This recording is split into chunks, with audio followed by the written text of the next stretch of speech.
ബിനു ചേട്ടാ, ഇതെന്താണ് പതിവില്ലാതെ പാർക്കിൽ മരത്തിൻ്റെ ചോട്ടിലൊക്കെ ആയിട്ട്? വല്ലാത്ത ചൂടല്ലേന്നേ. ഇപ്പം തന്നെ ഒരു വല്ലാത്ത ചൂടും ശരീരം എല്ലാം അങ്ങനെ വിയർത്ത് വല്ലാത്ത അവസ്ഥ. ഈ ചൂട് മാത്രമല്ല, ഈ ചൂട് വരാൻ പോകുന്നേ ഉള്ളൂ. ഏതാ പരീക്ഷാ ചൂട്, രാഷ്ട്രീയത്തിൻ്റെ ചൂട്, പിന്നെ മൊത്തത്തിലൊരു ചൂട്, തെരഞ്ഞെടുപ്പിൻ്റെ ചൂടൊക്കെ വരാൻ പോകുന്നതേ ഉള്ളൂ. അതെ അതെ. അതിനു മുമ്പ് കേരള വിഷൻ ന്യൂസിൻ്റെ ഒരു പ്രതിവാര പരിപാടിയിലേക്കാണ് സാമൂഹികവും സാംസ്കാരികവും രാഷ്ട്രീയവുമായ എല്ലാവിധ സംഭവങ്ങളെക്കുറിച്ചും വളരെ ആഴത്തിൽ പ്രതിപാദിക്കുന്ന സ്പെഷ്യൽ കറസ്പോണ്ടൻ്റ് എന്ന പരിപാടിയിലേക്കാണ്. സ്വാഭാവികമായിട്ടും ചേട്ടാ, ഈ പരിപാടിയുടെ ഭാഗമായി നമ്മൾ എന്തൊക്കെയാണ്?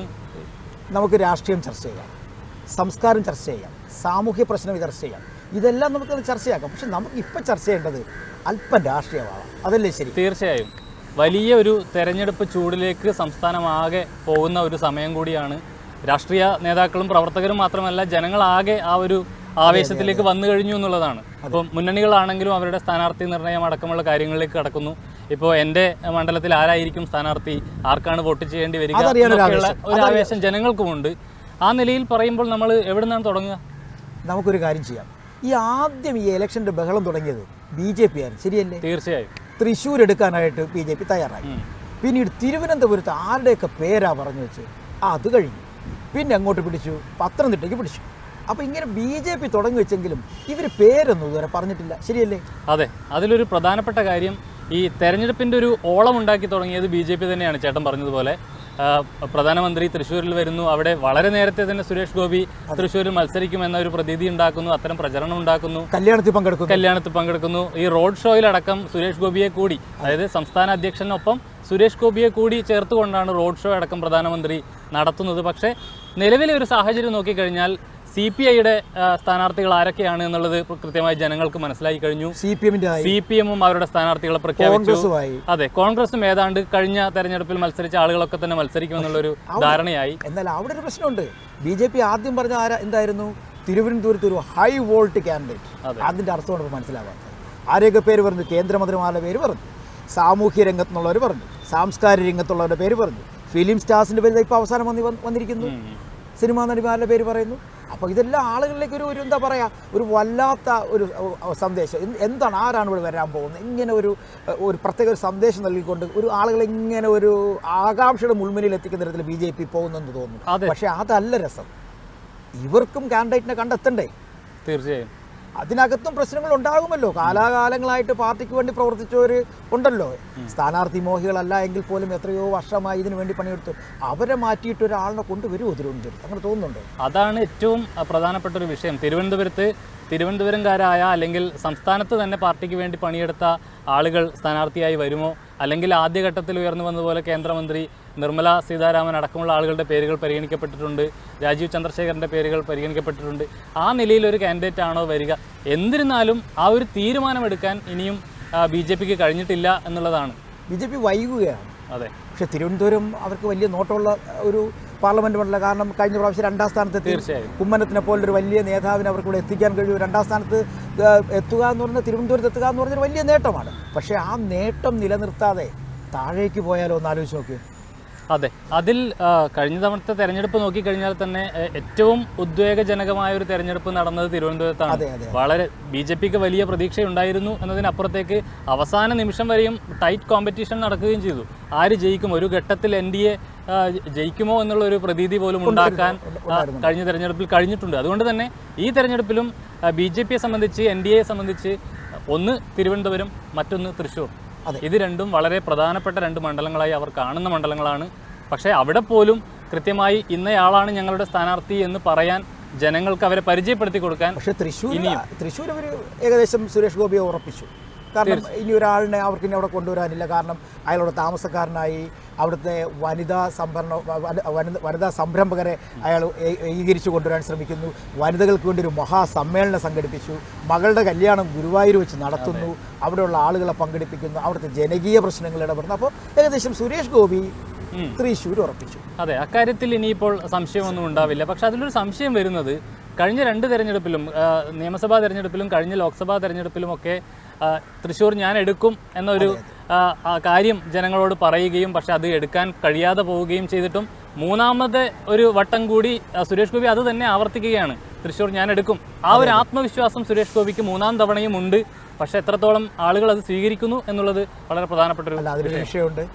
അയാൾക്ക് ആത്മവിശ്വാസം പകരുന്നത് പാർട്ടി അണികൾക്കപ്പുറം ചില ആളുകൾ അയാളിലേക്ക് അടുത്തു, അല്ലെങ്കിൽ സുരേഷ് ഗോപിയിലേക്ക് അടുത്തു എന്നുള്ളതാണ് അയാളുടെ ഒരു ആത്മവിശ്വാസത്തിൻ്റെ ഒരു പ്രത്യേകത.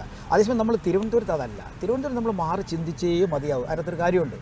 തിരുവനന്തപുരത്ത് ഈ ഹൈ വോൾട്ട് ക്യാൻഡിഡേറ്റ് എന്നൊക്കെ നമ്മൾ ആദ്യമായിട്ട് ഇങ്ങനെ ഒരു ക്യാൻഡിഡേറ്റ് വലിയ high volt candidate, surprise candidate ഇങ്ങനെ വരുന്നത്. എന്തായാലും ഈ തിരുവനന്തപുരത്ത് ഹൈ വോൾട്ട് ഒരു വലിയ കൺഫ്യൂഷൻ ആളുകളുണ്ടാകും. അത് നമുക്ക് ചിന്തിച്ച് ആരായിരിക്കും അങ്ങനെ ഒരു ഹൈ വോൾട്ട്. എന്തായാലും ഇപ്പോൾ കഴിഞ്ഞ ദിവസം സിനിമാ നടി ശോഭനയുടെ പേര് വരെ പറയും. അവർ ഈ നൃത്തമൊക്കെ കളഞ്ഞിട്ട്, അല്ലെങ്കിൽ പ്രത്യേകിച്ചും ഈ BJPയിലേക്ക് അങ്ങനെ ഒരു വലിയ ബന്ധമൊന്നുമില്ലാതെ ഈ അവസാനം ഈ ഒരു 1-2 സമ്മേളനങ്ങൾ പങ്കെടുത്തു അല്ലാതെ, പക്ഷെ അതിൻ്റെ പേരിൽ അവർ ഒരുപാട് പഴി കേൾക്കുകയും ചെയ്തു. സമൂഹ മാധ്യമങ്ങളൊക്കെ അവരെ വല്ലാതെ താറടിച്ച് കാണിക്കുകയും ചെയ്തു. അപ്പോൾ അവരങ്ങനെ വരുമോ? സാധ്യതയുണ്ട്. അത് വരുമോ എന്നതിനപ്പുറത്തേക്ക് അങ്ങനെ ഒരു സ്ഥാനാർത്ഥിത്വം കൊണ്ട് BJPക്ക് അല്ലെങ്കിൽ NDAക്ക് നേട്ടമുണ്ടാക്കാൻ കഴിയുമോ എന്നുള്ളത് കൂടി വളരെ പ്രധാനപ്പെട്ട ഒരു കാര്യമാണ്. ഇപ്പോൾ എതിർ സ്ഥാനാർത്ഥിയായി വരാനിരിക്കുന്നത് CPIയിൽ ഏതാണ്ട് ധാരണയായിട്ടുള്ളത് വളരെ മുതിർന്ന നേതാവായിട്ടുള്ള, നേരത്തെ തന്നെ ആ മണ്ഡലത്തിൽ MP ആയി വന്നിട്ടുള്ള പന്ന്യൻ രവീന്ദ്രൻ്റെ പേരാണ്. അത്തരമൊരു മുതിർന്ന വളരെ സീനിയർ ആയിട്ടുള്ള ഒരു നേതാവിനോട് മത്സരിച്ച് ജയിക്കാൻ തക്കവണ്ണമുള്ള പ്രാപ്തിയുള്ള ഒരാളായി നമുക്ക് ശോഭനയെ കാണാൻ കഴിയുമോ? ആളുകൾ അങ്ങനെ ഏറ്റെടുക്കുമോ എന്നൊരു കാര്യം കൂടി വലിയ ചോദ്യമാണ്. അതേസമയം തിരിച്ച് UDF ക്യാൻഡിഡേറ്റ് ശശി തരൂർ തന്നെയാണ്.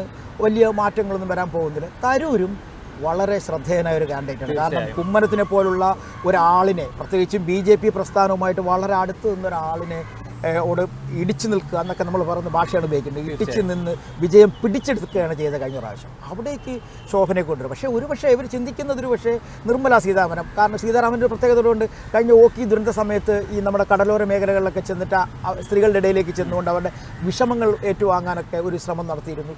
രാജീവ് ചന്ദ്രശേഖർ അയാളുടെ ബിസിനസ്സും സംരംഭങ്ങളും അയാൾ രാജ്യസഭ MP ആയതുമെല്ലാം ബാംഗ്ലൂരാണല്ലോ, കർണാടകയുടെ ആളാണല്ലോ. പക്ഷേ അപ്പോൾ മലയാളിയെ കൊണ്ടുവരുമ്പോഴും ഇവിടെയും കൺഫ്യൂഷനുകൾ വളരെ ആളുകൾക്ക് ഇപ്പോഴും സ്ഥാനാർത്ഥി ആര് എന്നുള്ളൊരു ചോദ്യം നിലനിൽക്കും. മാത്രമല്ല നമ്മൾ മനസ്സിലാക്കേണ്ട ഒരു കാര്യം, തിരുവനന്തപുരക്കാർ ഏറ്റെടുക്കുന്നത് ഏതെങ്കിലും ഒരു പ്രത്യേകത ഉള്ള ഒരു ക്യാൻഡിഡേറ്റിനെ പലപ്പോഴും ഏറ്റെടുക്കാറുണ്ട്. BJPയും അത് കണ്ടൊരു സ്ഥാനാർത്ഥിയാക്കുമെന്ന് പ്രതീക്ഷിക്കാം, അല്ലേ? തീർച്ചയായും അത്തരമൊരു പ്രതീക്ഷയുടെ പുറത്ത് തന്നെയാണ് ജനങ്ങളുമുള്ളത്. BJPയും അത്തരത്തിൽ വളരെ കരുത്തുറ്റ ഒരു സ്ഥാനാർത്ഥിയെ തന്നെ തിരുവനന്തപുരത്ത് കാണേണ്ടതുണ്ട്.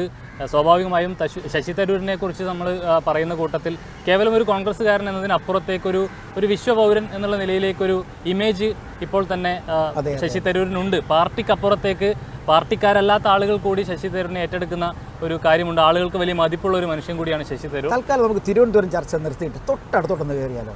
തീർച്ചയായും. ആറ്റിങ്ങിലോട്ടൊന്ന് പോവാം. ആറ്റിങ്ങിൽ ഭയങ്കര വൈബല്ലേ, അല്ലേ? ആരാ? പിന്നെ നമ്മുടെ അടൂർ പ്രകാശ്. അദ്ദേഹം എത്രയോ വർഷം കോന്നി MLA ആയിട്ടിരുന്നു. കഴിഞ്ഞ വർഷം CPMൻ്റെ ഇന്ന് മണ്ഡലം പിടിച്ചു വാങ്ങി എന്നൊക്കെയല്ലേ പറയുന്നത്. CPMനും നല്ല ക്യാൻഡിഡേറ്റ് വന്നു. CPMൻ്റെ ജില്ലാ സെക്രട്ടറി V. ജോയി നമ്മൾ അടുത്ത് തള്ളിപ്പറയാൻ പറ്റുന്ന ആളൊന്നുമല്ല. V. മുരളീധരൻ ഇലക്ഷൻ പ്രഖ്യാപിക്കുന്നതിന് മുമ്പ് തന്നെ അവിടുത്തെ സ്ഥാനാർത്ഥിത്വം സ്വയം പ്രഖ്യാപിച്ചിറങ്ങിയ ആളാണ്, അല്ലേ? കേന്ദ്രമന്ത്രിമാരെ കൊണ്ടുവരുന്നു, ആളുകൾക്ക് വേണ്ടി എന്തെല്ലാം പരിപാടികൾ സംഘടിപ്പിക്കുന്നു. അപ്പോൾ അവിടെ നമുക്ക് നോക്കിയാൽ എങ്ങനെയായിരിക്കും അവിടുത്തെ പണി? അവിടെ സ്വാഭാവികമായും ഈ ഒരു സ്ഥാനാർത്ഥികളെ വെച്ച് നോക്കുമ്പോൾ നമുക്ക് മനസ്സിലാക്കുന്നത് ഒരു ത്രികോണ മത്സരം എന്നുള്ള നിലയിലേക്ക് ഒരേ ലെവലിലുള്ള 3 സ്ഥാനാർത്ഥികളാണ് അവിടെ വരുന്നത് എന്നുള്ളതാണ്. ഇപ്പോൾ ജോയിയെ സംബന്ധിച്ചാണെങ്കിലും നിലവിൽ അവിടുത്തെ MLA ആയി നിൽക്കുന്ന ആളാണ്. നിലവിൽ MLA ആയി നിൽക്കെ മത്സരിക്കാൻ പോകുന്ന ഒരാളാണ് എന്നുള്ളതുണ്ട്. ആ നിലയിൽ കേന്ദ്രമന്ത്രി എന്നുള്ള നിലയിൽ V. മുരളീധരൻ വരുന്നു. അടൂർ പ്രകാശ് സിറ്റിംഗ് MP എന്നുള്ള നിലയിൽ മത്സരം വരുന്നു. അത്തരത്തിലൊരു ടൈറ്റ് മത്സരം സ്വാഭാവികമായും ആറ്റിങ്ങലിലേക്ക് വരും. അതും ഒരേ ലെവലിലുള്ള നേതാക്കന്മാരാണ് എന്നുള്ളത് കൂടി അവിടുത്തെ ഒരു പ്രധാനപ്പെട്ട പ്രത്യേകതയാണ്. പിന്നെ വേറൊരു കാര്യമുണ്ട്, ഇതെല്ലാം തന്നെ ഈ കടലോര മേഖലയുമായി ബന്ധപ്പെട്ട് പ്രവർത്തിക്കുന്ന ഒരു മേഖലയും കൂടിയാണ്. കാരണം ആ മണ്ഡലങ്ങളിൽ ചെറിയ ശതമാനം ഈ ന്യൂനപക്ഷ വിഭാഗങ്ങളുണ്ട്. മാത്രമല്ല ശിവഗിരി, അതെ, പ്രധാനപ്പെട്ട ഒരു ഘടകമാണത്. പിന്നെ വലിയ ഘടകമാണ്. നമ്മൾ പറയുന്നത് ഇവരെല്ലാം ചെന്ന് അവസാനം ചെല്ലാൻ പോകുന്നത് എവിടെയാണ്? ശിവഗിരിയിലോട്ടൊരു പോക്ക് പോകും, അല്ലേ? ഇപ്രാവശ്യം അവരും കൺഫ്യൂഷൻ ആവത്തില്ല, എങ്ങനെയാണ്, അല്ലേ? തീർച്ചയായും. ഇപ്പോൾ V. ജോയിയെ സംബന്ധിച്ച് ശിവഗിരിയിലെ ഒരു പ്രധാനപ്പെട്ട കക്ഷിയാണ് V. ജോയി. അപ്പോൾ ഈ ശിവഗിരിയിലെ ആളുകളാണെങ്കിൽ പോലും ആരെ എങ്ങനെ പിന്തുണയ്ക്കണം എന്നൊരു കൺഫ്യൂഷൻ അവർക്കും വരാനുള്ളൊരു സാധ്യതയാണ്. ഈ 3 പേരും ശിവഗിരിക്ക് വളരെ വേണ്ടപ്പെട്ട ആളുകളാണ് എന്നുള്ളതാണ്. അപ്പോൾ അതുകൊണ്ട് ഇവിടെ ഒന്ന് കടുക്കുമായിരിക്കില്ലേ? തീർച്ചയായും. ആറ്റിങ്ങലിൽ ഒരല്പം മികച്ച പോരാട്ടം തന്നെ നമുക്ക് പ്രതീക്ഷിക്കാവുന്ന, തിരുവനന്തപുരത്തേക്കാൾ. അതെ, കാരണം അത്രയധികം 3 കാൻഡിഡേറ്റ്സും നല്ല കക്ഷികളാണ് എന്ന് പറയാം, അല്ലെ? ആളുകൾ ഒന്ന് ചിന്തിക്കും, ഏതാ പോളിംഗ് ബൂത്തിൽ ചെല്ലുമ്പോൾ ഒന്ന് വിരലമർത്തുന്നതിന് മുമ്പ് ഒന്ന് വേണോ എന്നൊരു കൺഫ്യൂഷൻ. പക്ഷേ ഇനി നമുക്ക് വേറൊരു കാര്യം കൂടിയുണ്ട്. കഴിഞ്ഞ പ്രാവശ്യം ഏറ്റവും കൂടുതൽ പ്രശ്നം ഉണ്ടായത് ഏതിലായിരുന്നു? ശബരിമലയിലായിരുന്നു അല്ലേ? ശബരിമല സ്ത്രീ പ്രവേശനം, അതുമായി ബന്ധപ്പെട്ട ചർച്ചകൾ, പ്രശ്നങ്ങൾ, സമരങ്ങൾ, അടി വഴക്ക്, അത് മുതലാക്കുവാൻ ഒരു ജില്ലയിൽ BJP കഠിനാധ്വാനം നടത്തി. ഏതാ? പത്തനംതിട്ട ജില്ലയിൽ 2.5 ലക്ഷത്തോളം വോട്ട് പിടിച്ചു. അത് നമ്മൾ തള്ളിക്കളയാൻ പറ്റില്ല. 2.5 ലക്ഷത്തോളം വോട്ട് K. സുരേന്ദ്രൻ അവിടെ പിടിച്ചൊരു മണ്ഡലം കൂടിയാണ്, പാർലമെൻറ്റ് മണ്ഡലം കൂടിയാണ് പത്തനംതിട്ട. പക്ഷെ അവിടെയാണ് ഒരു കൺഫ്യൂഷൻ. അതെ, കഴിഞ്ഞ തവണ BJP വലിയ തോതിൽ പണിയെടുത്തിട്ടും ശബരിമല വിഷയമൊക്കെ ഉയർത്തി വലിയ കോലാഹലം ഉണ്ടാക്കിയിട്ടും അതിൻ്റെ ഗുണം BJPക്ക് ലഭിച്ചില്ല എന്നുള്ളതാണ്. ആ ഗുണം ലഭിച്ചത് കോൺഗ്രസിനാണ്, UDF-നാണ് കഴിഞ്ഞ വട്ടം. അതെ അതെ അതെ. പക്ഷേ ഇക്കുറി ഏത് നിലയിലായിരിക്കും BJP പത്തനംതിട്ടയെ സമീപിക്കുക എന്നുള്ളത് ഒരു വലിയ പ്രചരണ ആയുധം അവിടെ ഇല്ല. അതെ, അങ്ങനെ ഇരുന്നപ്പോഴാണ് മറ്റേ ഇദ്ദേഹം വരുന്നത്. തോമസ് ഐസക്ക് LDF സ്ഥാനാർത്ഥിയാണോ വന്നു കഴിഞ്ഞു. ആന്റോ ആന്റണിക്ക് മാറ്റം വരാൻ സാധ്യതയില്ല. പക്ഷെ അവിടെയും BJP സ്ഥാനാർത്ഥിയായിട്ടില്ല. ശരിയല്ലേ? അതെ. അപ്പോൾ അവിടെ ഒരാൾ പ്രതീക്ഷിച്ചിരിപ്പുണ്ട്. അതല്ലേ നമ്മുടെ കക്ഷി, വലിയ രാഷ്ട്രീയ കക്ഷിയല്ലേ PC ജോർജ്. സ്വന്തം രാഷ്ട്രീയ സാധാരണ ഗതിയിൽ സ്വന്തം രാഷ്ട്രീയ പാർട്ടിയെ കൂടി മുന്നണിയിൽ ചേർക്കുകയാണ് പതിവ്. പുള്ളി അങ്ങനെ അല്ലല്ലോ ചെയ്യുന്നത്. പുള്ളി പാർട്ടിയെ കൂടെ, പാർട്ടിയിൽ നിന്നുള്ളവരെല്ലാം കൂടെ BJP-യിൽ അംഗത്വം എടുത്തു.